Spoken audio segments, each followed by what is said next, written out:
trường bắt đầu.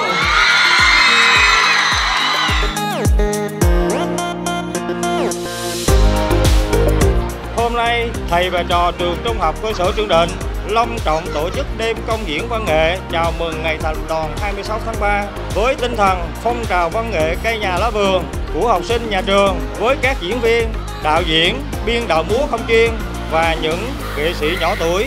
Trên tinh thần và ý nghĩa đó, kính mong quý đại biểu, quý vị khách quý bậc cha mẹ học sinh cùng toàn thể học sinh của trường Trung học cơ sở Trương Định nhiệt tình cổ vũ, hỗ trợ động viên để đêm công diễn phong trào văn nghệ của nhà trường thành công tốt đẹp.